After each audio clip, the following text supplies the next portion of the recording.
Breaking news చూస్తున్నాం. ఇటు జీవన్ రెడ్డి పైన CM Revanth Reddy sensational comments చేశారు.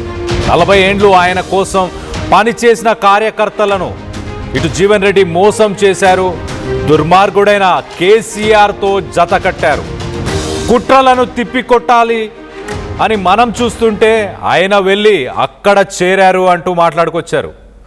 ప్రజలు ఎన్నుకున్న ప్రభుత్వాన్ని పడగొడతామంటే నిలబెట్టడం తప్ప? ఇటు జీవన్ రెడ్డి లాంటి వ్యక్తి కేసీఆర్ దగ్గర చేతులు కట్టుకొని నిలబడటం అత్యంత బాధాకరం.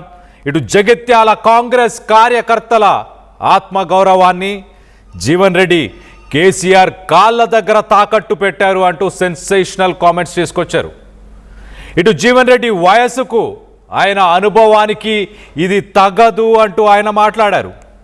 నేను చేస్తుంది మంచో చెడో మీరే ఆలోచించండి. ఇవాళటికి కూడా ఏనాడు నేను జీవన్ రెడ్డి గురించి ఎక్కడా తప్పుగా మాట్లాడలేదు అంటూ ఆయన చెప్పుకొచ్చారు. ఇటు భవిష్యత్తులో మీకు మీ కుటుంబానికి బాగుంటుందని హామీ ఇచ్చారు.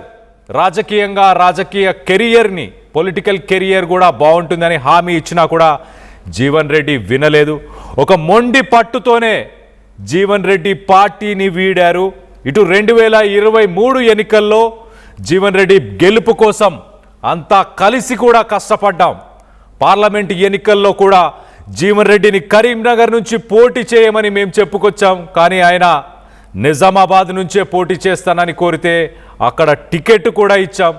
దురదృష్టవశాత్తు ఆయన ఓడిపోయారు అంటూ మొత్తానికైతే ఇటు జగిత్యాలకు సంబంధించిన కాంగ్రెస్ పార్టీ కార్యకర్తలతో CM Revanth Reddy sensational comments ఆయన ఇంట్లోనే మాట్లాడారు. దీనికి సంబంధించి మరింత అప్డేట్ తీసుకునే ప్రయత్నం చేద్దాం. ఇటు మా ప్రతినిధి మధు అందుబాటులో ఉన్నారు. మధుతో మాట్లాడి తెలుసుకునే ప్రయత్నం చేద్దాం. మధు, సెన్సేషనల్ కామెంట్స్ అని చెప్పుకోవచ్చా? ఇటు కేసీఆర్ని ఒక దరిద్రుడు అంటూ మాట్లాడడం, ఆయన కాళ్ళ కింద జగిత్యాలకు సంబంధించిన కార్యకర్తల గౌరవాన్ని ఆయన కాళ్ళ కింద పెట్టారు అంటూ ఇట్లా సెన్సేషనల్ కామెంట్స్ అని చూడొచ్చా? ఎవరెవరు పాల్గొన్నారు ఈ కార్యక్రమంలో? నిన్న ముఖ్యమంత్రి జగిత్యాలకు సంబంధించినటువంటి ముఖ్య నాయకులతో, కాంగ్రెస్ పార్టీకి సంబంధించిన నాయకులతో భేటీ అయ్యారు. దాంట్లో ఈ కీలక సమావేశంగా కాంగ్రెస్ పార్టీ భావిస్తా ఉంది. డైరెక్ట్ గా అక్కడ ఉన్నటువంటి క్యాడర్ కి భరోసానిచ్చేలాగా, క్యాడర్ చేయి జారిపోకుండా ఉండడానికి వారితో డైరెక్ట్ గా ముఖ్యమంత్రి భేటీ అయ్యారు. వారందరికీ ఒక భరోసానిచ్చారు. ఏం పర్వాలేదు, ఇన్ని రోజులు ఇక్కడ నాయకత్వంలో ఎవరికి అవకాశం దక్కలేదు నాయకత్వంగా. ఆయన 40 ఏళ్ళు ఆయన కోసం పనిచేసినటువంటి కార్యకర్తలను మోసం చేసి ఒక దుర్మార్గుడైనటువంటి కేసీఆర్ తో జతకట్టడం అనేటువంటిది జీవన్ రెడ్డి చేసినటువంటి తప్పు అంటూ స్టేట్మెంట్ చేశారు. జీవన్ రెడ్డి లాంటి వ్యక్తి కేసీఆర్ దగ్గర చేతులు కట్టుకొని నిలబడడం అత్యంత బాధాకరం. జగిత్యాల కాంగ్రెస్ కార్యకర్తల ఆత్మగౌరవాన్ని కూడా జీవన్ రెడ్డి కేసీఆర్ కాళ్ళ దగ్గర తాకట్టు పెట్టారు. ఆయన వయసుకు అనుభవానికి ఇది కూడా తగదు అనేటువంటి స్టేట్మెంట్ చేశారు. అయినప్పటికీ కూడా ఈ రోజుకు కూడా ఆయనకు స్టిల్ గౌరవం కలిగి, ఆయన గౌరవానికి భంగం కలిగే ఒక స్టేట్మెంట్ కూడా చేయట్లేదు. కుట్రలను తిప్పికొట్టాలని మాత్రం మన ప్రయత్నం చేస్తుంటే ఆయన వెళ్ళి అక్కడ చేరారు అనేటువంటి స్టేట్మెంట్ చేశారు. ప్రజలు ఎన్నుకున్న ప్రభుత్వాన్ని పడగొడతామంటే నిలబెట్టడం తప్ప?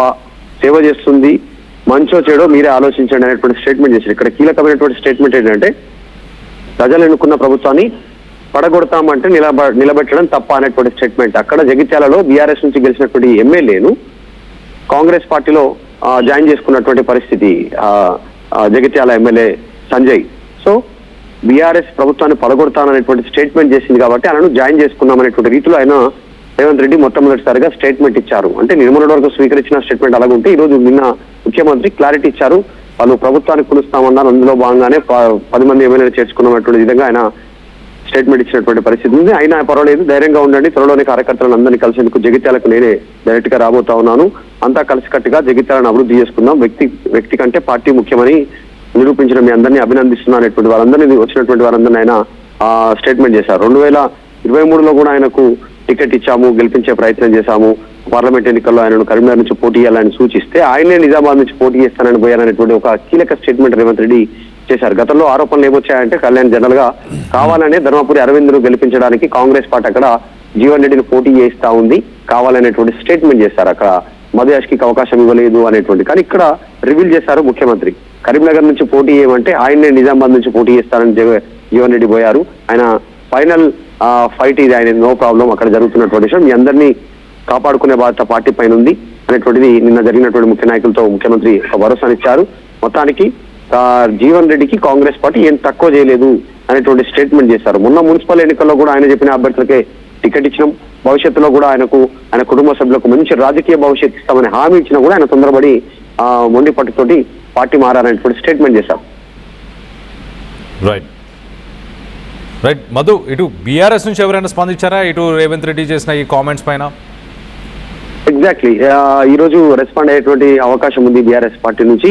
ఎందుకంటే ఈ నెల 20వ తారీఖు రోజున భారీ బహిరంగ సభ ద్వారా జీవన్ రెడ్డి జగిత్యాలలో అటు బీఆర్ఎస్ పార్టీలో జాయిన్ అవుతున్నారు. ఆ సభకు కేసీఆర్ హాజరవుతున్నారు. చాలా రోజులుగా ఏ జాయినింగ్ కూడా, అనేక జాయినింగ్ జరిగిన ఒక్క జాయినింగ్ కూడా కేసీఆర్ హాజరు కాలేదు. కేటీఆర్ సమక్షంలోనే జాయినింగ్ జరిగినటువంటి సిచ్యువేషన్. కానీ మొదటిసారి ఓటమి తర్వాత, అసెంబ్లీ పార్లమెంట్ ఎన్నికల ఓటమి తర్వాత, బై ఎలక్షన్స్ ఓటమి తర్వాత, మున్సిపల్ ఎలక్షన్స్ ఓటమి తర్వాత ఎలక్షన్స్ తర్వాత కేసీఆర్ జీవన్ రెడ్డి జాయినింగ్ కి సంబంధించిన ప్రోగ్రామ్ కి జాయిన్ కావడంతో కాస్త చర్చ కొనసాగుతా ఉంది. కొన్ని కీలక స్టేట్మెంట్ చేసేటువంటి అవకాశం ఉంది. కళ్యాణ్ యాక్చువల్గా ఈ మధ్యకాలంలో చూస్తే చాలా మంది కాంగ్రెస్ పార్టీలో ఎవరైతే టికెట్ దక్కడంలో అసంతృప్తికి సంబంధించిన నాయకులు ఉన్నారో వారంతా కూడా 1 by 1 బీఆర్ఎస్ పార్టీ వైపు చూస్తున్నారు. బీఆర్ఎస్ పార్టీలో జాయిన్ అవుతున్నటువంటి సిచ్యువేషన్ మనకు కనపడతా ఉంది, మనం చూసాం గతంలో.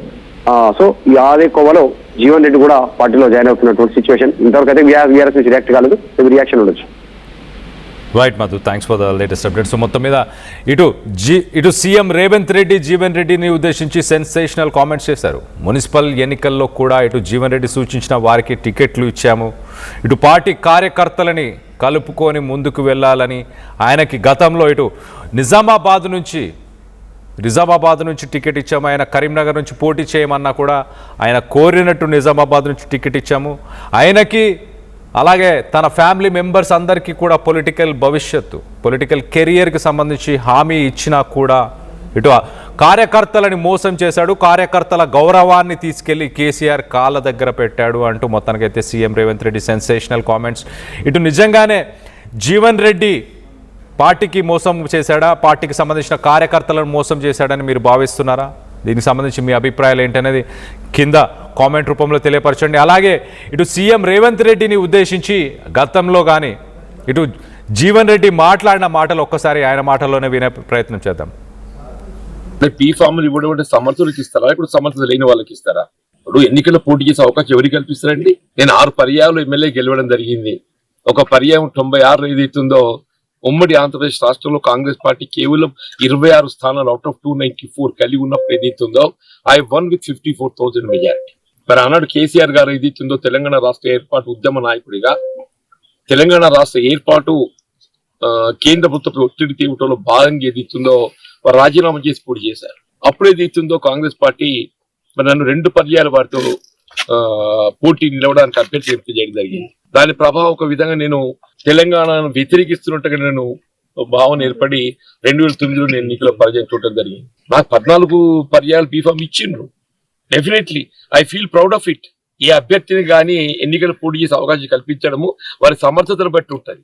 సమర్థత లేని వారికి ఏదైతుందో ఏ రాజకీయ పార్టీ కూడా అవకాశాలు కల్పిస్తుందని చెప్పి నేను భావిస్తాను. పార్టీ మారడం అనేది బేసిక్ ఏదైతుందో కాంగ్రెస్ పార్టీ ఏదైతున్నదో వాళ్ళు ఎన్నికలు చేసిన వాగ్దానాలు అమలు చేయలేకపోవటము, వాస్తవంగా ఏదైతుందో వీళ్ళ కేసీఆర్ గారి పాలన దశాబ్ద కాలం ఏదైతుందో 2023లో అంతకంటే బెటర్ పాలన ఇస్తామని ఒక భావన అభిప్రాయం కలిగించి అధికారానికి వచ్చినమే. ఇక్కడ వాట్ హ్యాపెండ్ ఎగ్జాక్ట్లీ వీళ్ళు తిరోగమన చర్యగా చెప్పంటూ నేను ముఖ్యంగా రైతాంగం వారికి కావాల్సినటువంటి ఒక పెట్టుబడి సదుపాయం సౌకర్యాలు కేసీఆర్ రైతు బంధు కార్యక్రమాన్ని ప్రవేశపెడితే 2 పంటలు ఎగ్గొట్టిందని చెప్పంటూ నేను ఇప్పుడు 3వ పంట రబీకి సంబంధించి కూడా ఏదైతుందో ఇంతవరకు పూర్తి స్థాయిలో చెల్లింపు లేదని చెప్పంటూ నేను వాళ్ళు ఏదైనా కానీ బెటర్ ఆలోచించి ముందుకు పోతామని చెప్పి అంటున్నా. ఇవాళ ఏమైపోయింది? 2.5 సంవత్సరాల కాలంలో కాంగ్రెస్ ప్రభుత్వం ఎన్నికలు చేసిన వాగ్దానాలను నెరవేర్చలేకపోవటమే కాదు, ఎన్నికలు చేసిన వాగ్దానాలు నెరవేర్చలేకపోవటమే కాకుండా తిరోగమన చర్యగా ప్రయాణం చేస్తుంటే ఏ పార్టీ ఎవరైనా కానీ అటువంటి పార్టీకి కొనసాగే ప్రయత్నం చేస్తారా? వీళ్ళ కార్యకర్తలు గుర్తింపు లేకుండా ఆయనకి ఏం చేయాలి? వేగా జ్యువెలర్స్ ఇప్పుడు మన గుంటూరులో గ్రాండ్ ఓపెనింగ్. ఈ నెల 16 ఉదయం 11 గంటలకు లెజెండరీ హీరో పద్మభూషణ్ నందమూరి బాలకృష్ణ గారి చేతుల మీదుగా గొప్ప ప్రారంభం. Visit Vega jewellers, Lakshmipuram main road, Guntur.